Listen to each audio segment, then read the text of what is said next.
Hello and welcome back to the Leinster Listen. I'm your host Mick Lennon and this is episode 68, the review of Leinster versus Munster in the Vodafone Women's Interprovincial Championship. This episode's content today will be the Women's Interprovincial Championship match results, the overall opinion of the game, the positioning after this weekend, the analysis of the game events, and a discussion point on the wild and wacky rugby news from this week. Alright folks, so starting off there, unfortunately we did not get the desired win that we wanted. We didn't get our revenge and we didn't flip the script, unfortunately. So the results of this week, the first week of the Women's Interprovincial Championship, was Munster 39, Leinster 19, and then Ulster 10, Connacht 15. So I suppose before we get into the actual game at hand, where does that leave the championship table? Well, Munster are obviously in first there with a 5-point lead. They have a win plus a try bonus there for that, and then we have second with Connacht, who have 4 points. They obviously just getting the win itself, not the bonus try point. Then we have Ulster there with 1 point. They got a losing bonus point thanks to their 5 score margin, and then unfortunately Leinster at the very bottom there with 0 points and a 20-point defeat there, so a minus 20 points difference. The round robin obviously continues 15th of August. Munster will host Ulster in Cork at 2:30, and then Leinster will host Connacht at the Energia Park at 4:30. I do actually have a competition running on the Instagram page there for 2 free tickets to that. So if you haven't heard of that, or you haven't seen it so far, tip on over to the Instagram page and enter to that, and you could win 2 free tickets to that game, which is going to be announced on Tuesday. The final days, just a reminder, for this championship is Saturday 29th of August, and it is in the Dexcom Stadium thanks to that lovely new stand they have. So very excited for that, and hopefully we make it into that final as well. So yeah, I suppose going into it in general there, we'll talk about the score straight off and my terrible prediction, and this time I can't even blame the bookies. As I said in the preview one, I predicted there obviously Leinster 27, Munster 24, with the actual score being Munster 39, Leinster 19. Obviously I got the wrong team, got the wrong direction there as well. I actually called a very narrow Leinster win, but it was a very dominant Munster win by 20 points there and 7 tries. I tipped the player of the match there as O'Brien, and the official award went to Buttimer, and fair play to her, she got 4 tries, so she definitely deserved it. Overall opinion, yeah, before I get into the actual set pieces and exactly where I went wrong, I think it was just a very sobering visit to Cork for Leinster. You know, it's not what Govender is going to want for his first competitive game. He got all of these internationals back, 8 of them. You know, a huge amount of changes to the team coming into this, and unfortunately the same old story against Matt Brown's champions there. So yeah, look, Munster scored 7 tries, Leinster scored 3. One of them was a fairly decent one for us near the end, but a little bit of a consolation try really just to bridge the gap at the points difference. But they led 15-7 at the break, but we never really looked like we were ahead in that first half at all. Beth Buttimer's 4 try haul there underlined, and obviously a massive maul dominance that Leinster just could not get under control at all. Every time Munster went into a maul, it looked like they were going to score, which was very unfortunate for us and something we really need to look at coming into the next game. But without further ado, let's go into the actual specifics of the game. So as we do, we start off with scrums, and they were competitive. They were not too bad. Munster obviously had the edge a good few times. They got a few scrum penalties from it, but the pack held up, and even when the recycle of those 4 forwards came in, we actually held our own in the scrums. Now, Munster did not stop. They were hammering us an awful lot, but we held our own with the scrums. So it wasn't exactly a clinical piece for Munster's win. You know, Cahill's 45th minute there, that try came from a very sustained forward pressure off of their own one to put in. So there is bad points of it, there is good points on it. So I normally call that a fairly neutral game for the scrums. Now, moving on from that, and something that definitely wasn't neutral was the lineouts. And the lineouts were literally what Munster were focusing on. It wasn't just their own lineouts, it was actually our lineouts as well. They were stealing them left, right and centre, which was not great. And I suppose kind of coming from that, where it really fell short for us was actually the immediate effect after those lineouts. And as I kind of gave a sneak preview as to where it went wrong for us, the Munster maul from those lineouts were just something else. They were you couldn't even describe how well they were working for them. They were creating chances from every single maul they had from the lineouts. and they had two very good lineouts in two very good positions, and they scored two very good tries from them. So look, not fantastic. Buttimer obviously getting her opening try inside of 2 minutes from a lineout drive from the Leinster 22. So we're in trouble there. We were losing them left, right and centre. We do not need that in these competitive areas. We need to make sure that we have an answer for that. So, Sana is going to have something to look at coming into this next game. And we're going to have to make sure that we hammer that home. Because if we don't, that is going to be the perfect position for each of these teams to isolate us on the pitch. And we cannot let that happen. So, there was obviously a nice change that we scored a try off of a lineout as well from a maul in the second half, which was very good. It was a huge push there. It was just outside the Munster 15, so huge maul effort there. But unfortunately, on the flip side, when we were trying to defend those mauls, we just weren't able to do so. And it really was like a hot knife through butter in a lot of the sense. Moving on from that, and similar to that was the defence. Now, very porous, unfortunately. I don't know, there must have been a miscommunication between the backs there, because every time the Munster had the ball, it looked like gaps were opening. And that was when we had the full strength team. We went down to 14 at one point, and that was not great. There was more gaps. But the backs kind of looked disjointed. They didn't look like they had a very good game plan. At times, it looked like they didn't really have much direction or conversation going there. So it is something that is kind of scary, because you'd imagine with these international players coming back that it might bring on an air of, excellence, an air of, manipulating the field play, making sure the defensive line is solid and fast up to the line, and that really actually wasn't happening. Every time Munster got the ball, they were playing out very, very wide, and it was working for them. It was working very well. The ruck speed was very good. We weren't really contesting the rucks too much, and when we did so, it was actually, unfortunately, more often than not, a penalty for them for either not releasing or not rolling away fast enough. Obviously, the scrum half for Munster was playing into that. You'd often see her picking the ball and tapping it off the back of a Leinster player who was just standing up inside the ruck. And that really, you don't want to be given those situations where they already have advantage coming into that. So look, I mean, McInerney's 12-minute try obviously came when Leinster overcommitted to the maul as well. So you can probably argue that, right, the maul was being a very competitive way for them to score tries, and we need to put more onto it. But then that just added to the gaps that we had across that defensive line, which was not really what we wanted.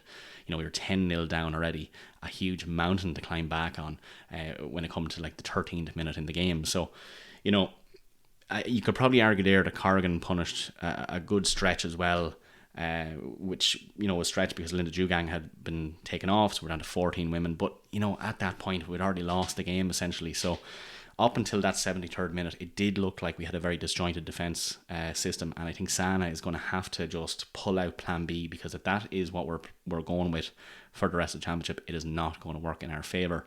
Now, I will say the attack was different. It wasn't the same narrative as you've seen of the scrum with the lineouts in the defence. The attack actually showed a lot of flashes of very good work. Now, unfortunately, there was an awful lot of handling errors in times when really, if we just held the ball well, we definitely were looking at more tries there.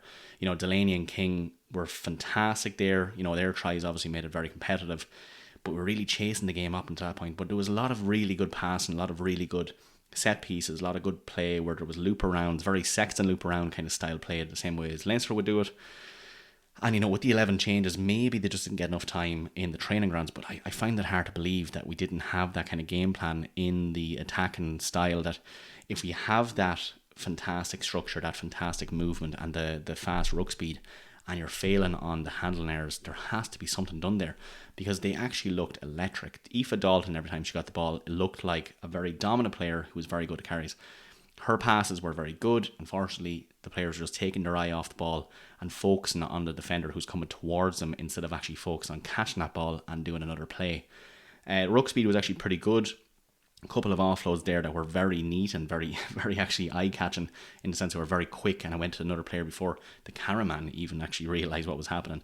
So the execution is definitely there, but unfortunately those handling errors really let us down. So I'd say on a different day, if we were able to hold the ball, I think it would have been a different game and we would have been able to dominate that.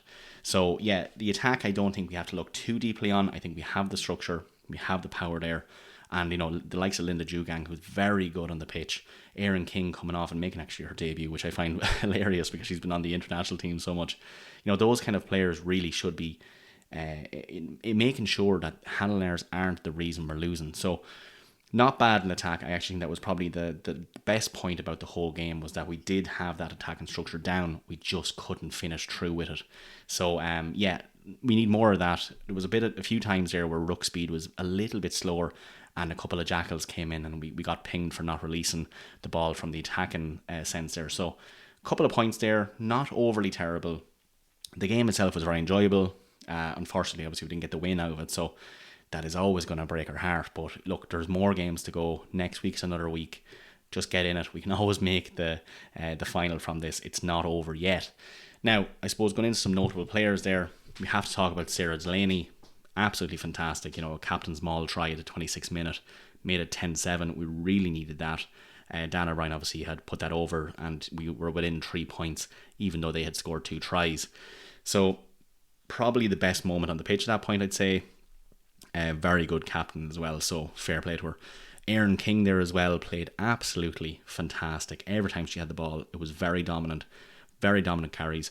She's so strong, she was literally bouncing off of defenders. The tackles were falling off her essentially, and then obviously she scored one herself when we were down to 14. So huge for Erin King. I think if she was able to be in the right position more, because her carries were very good. She very few handling errors. I think if we could maintain her speed across it, put her in more positions, she has the power there to really get through. So fantastic game for Erin King, and fair play to her.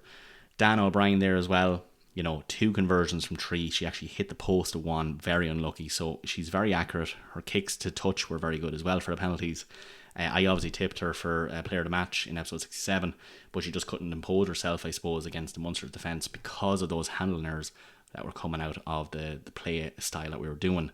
And then last but not least, Hannah Wilson. Huge impact off the bench. Scored 1 of our 3 tries in the final quarter. Definitely someone we have to watch coming in. She might even get pipped now, considering how poorly that went. Maybe starting in the first 15 against the next match. So look out for Hannah Wilson there. Fantastic for her.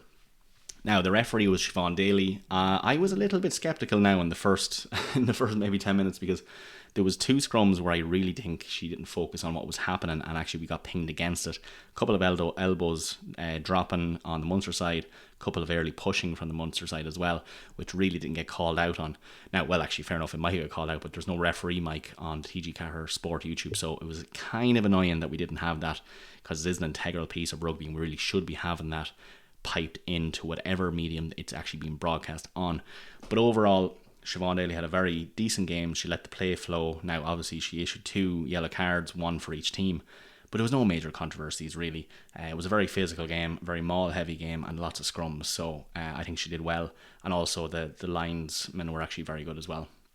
But in a line, look, Munster's maul was the monster there yesterday. Beth Buttimer obviously scoring 4 tries. You don't want that. We can't have that happen again. And unfortunately for Leinster's return internationals, we couldn't flip the script. And Govender has now to rebuild again before next week to see what is going to happen and to make sure we get to that final in Galway. Alright folks, so the match events, well, I'll just call out that half time the score was 15-7 to Munster, and then the full time was 39-19 to Munster. Player of the match here obviously in Beth Buttimer, but let's go through them. So the second minute we had a try for Munster, and that was for Beth Buttimer. A line out drive, complete perfect maul there inside the 2 minutes, and Buttimer finished on the tail of that maul, brought the score to 5-0 because Energia Park had missed that conversion. 12th minute then, another try for Munster. Alana McInerney. Munster moved the ball through the backs very well after another maul threat, and then McInerney spun over in the corner to get her try, and that brought the score 10-0 to Munster, with Breen missing another conversion. Leinster got back into it then in the 26th minute, a try. Sarah Delaney, the captain there, scored one off the tail of a Leinster driving maul, as I said, very good as well off of the 22, and it was our first response. Dannah O'Brien successfully converting that, brought us within 3, the score being Munster 10, Leinster 7. 29th minute then, another try for Munster. Beth Buttimer once again. Grace Moore actually carried that in the build-up, and then Buttimer burrowed in under the post for her second. The conversion was then missed, but actually technically not missed. It was charged down by Maggie Boylan, and then Maggie Boylan actually went right through Breen after, so a bit of a body check after. Nothing was said, but it did look a bit harsh to Breen there, but that actually brought the score Munster 15, Leinster 7. Then into the second half, 45th minute, a try for Munster, Eilish Cahill. Yeah, the Ireland prop, actually. She plays international there. She crashed over from close range 5 minutes into the second half, which was a disaster for us. Not the start we needed into that second half, being so behind the first half. So that was their bonus point secured. Unfortunately, fortunately for us, I suppose, but you hate to see it anyway. But Breen missed that conversion as well. Brought score 27. 56th minute then, another Buttimer try from Munster, and that was the third try from her, and another maul finish. So very much the same narrative again, and that was the hat-trick for that Tipperary native hooker. So that brought the score to 27-7 as Katrina Finn, who was the replacement for Breen, successfully converted that. 58th minute then, we had a response from Leinster at last, and it was a try by Erin King. So Ireland captain there scored during Aoife Corey's sin bin spell, so made good ground for that, and sustained Leinster pressure, kind of got through at that point. Successfully converted by Dannah O'Brien as well, brought to score 27-14, and we were within, I suppose, contention to get back into this, considering we had 20 more minutes and we only needed 2 converted tries to win it. Then in the 53rd minute, before the Leinster tries was, as I said, Aoife Corey there. She got sin binned and it was off the field from the 53rd or 63rd minute. But the 66th minute then we had a yellow card for Linda Dugang, and that was actually a high tackle. Probably, I don't think they have the bunker system, so could have been probably increased. It was a very high tackle, shoulder to head, so it was a yellow card there, and that would spell from the 66th minute to the 76th minute. And then within a few minutes of that, unfortunately, another Munster try, and that was for Katie Corrigan, who was, as I said, the former Leinster winger. She had to go and do it to us, didn't she? Unfortunately. But she had the pace down the right and just stretched our defence very much. We were down to 14 women at that point, so not fantastic. That was successfully converted by Finn as well. Brought a score 34-14, and it kind of looked like that was it for us. But nevertheless, we did show a bit of force and got a consolation try for ourselves in the 75th minute, and that was by Shona White, replacement prop there, who crossed in after the final quarter. So not too bad there. Got a third try, at least brought the deficit down by a bit. The conversion there was unfortunately missed by O'Brien. It hit the post, brought a score 34-19. And then just to really screw in the knife and put a bit of salt in the wound, Buttimer went and got a fourth try for her player of the match medal that she eagerly wanted, obviously, and that was it essentially. That was there's not much to say, but it brought the final score to 39-19. Player of the match there was obviously Beth Buttimer, and she deserved it. 4 tries obviously from a hooker is huge, and closing in on her first Ireland senior cap with the Global Series selection on the line, so she's definitely going to be in contention for that. Next game is Leinster versus Connacht, round 2 of the Vodafone Women's Interprovincial Championship, and that is next Saturday, the 15th of August, at 4:30 in Energia Park. And as I said, there is a competition over in the Instagram page to get 2 free tickets to that, which will be decided on Tuesday, so get over to that. And look, it'd be great to be at it, so why wouldn't you? Alright folks, the discussion point today is the wild and wacky rugby news from this week, and there has been some very wacky news that have come out of this week.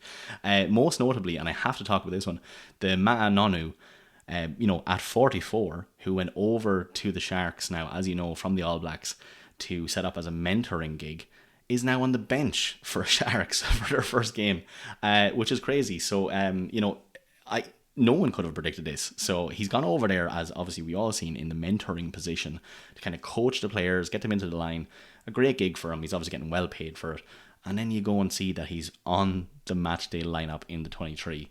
So I just think that's great. He's obviously on the bench, right? But that is absolutely crazy. Tuapolotu actually came out and said, might catch up with him midweek and give him a jab or two. I well believe it, because who are they playing? But his former team in Durban. So this is going to be crazy. I could never have predicted that Ma'a Nonu is actually going to go over there and say, yes, look, I'll throw on a jersey for the crack. Let me play one. And I suppose there's no better way to mentor someone than actually on the pitch beside them. So maybe that is the play here. I hope not. I think you might get absolutely smashed, especially by your former teammates.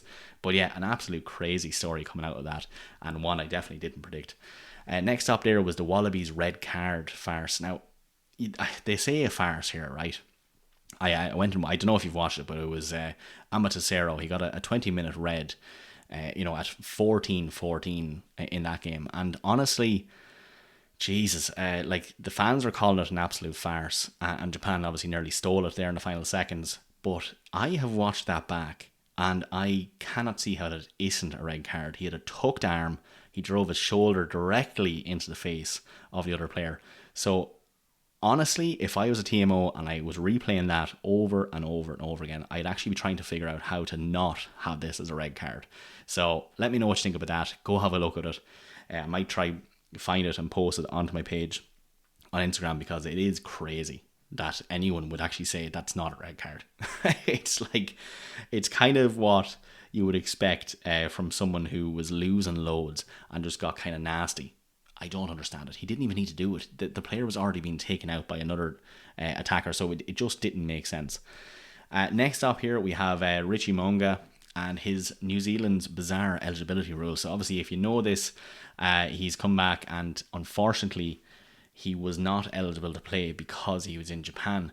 So in true Razzie Erasmus style Figarian there, they actually got him to play one game in Canterbury.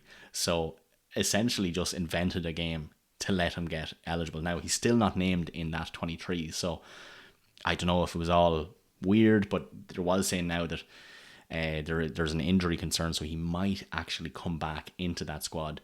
But it was just crazy that he wasn't eligible, because that it's their own rule, mind you, and then they got around it by being like, okay, we'll just let him play in this one, and then he's grand, he's eligible again.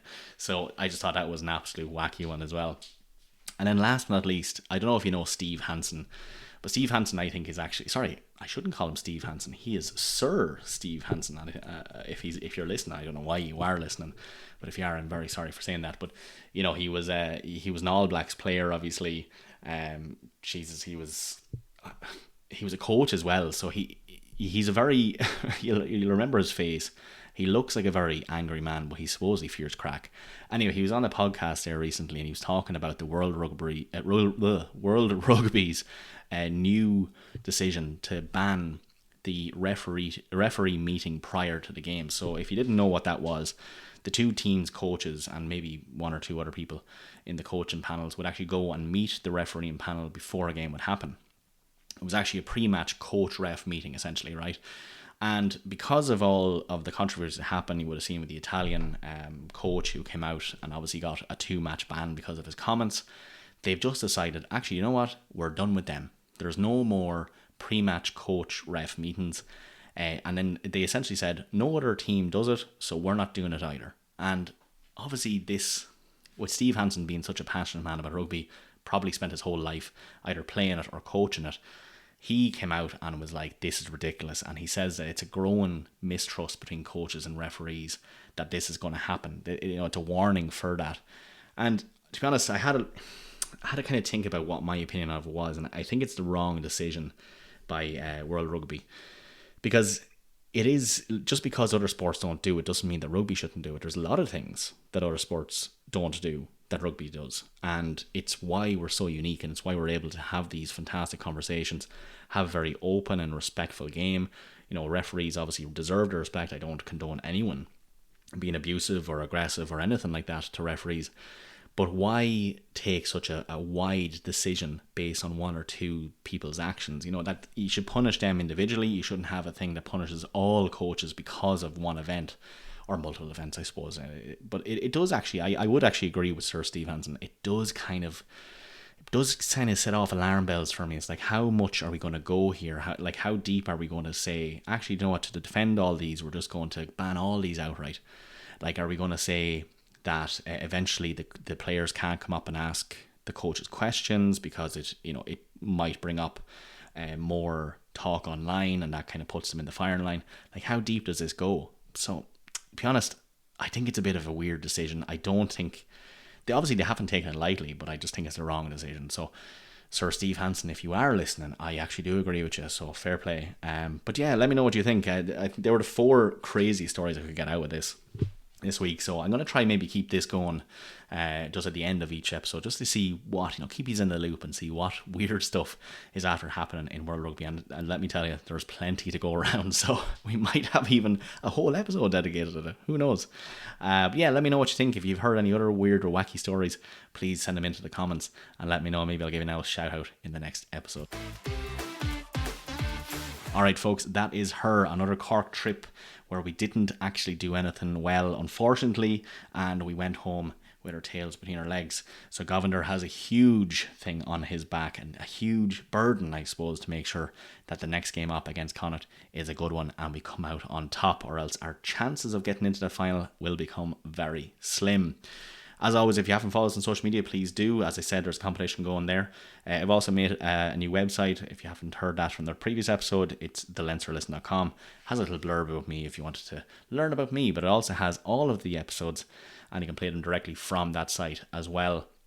As you know, I'm trying to do those club interviews and we have a couple lined up, so it's good to see. Also have a a spoiler alert. I'm going to be talking to someone very special who is not a player, not a coach, but someone who is tied very closely to rugby.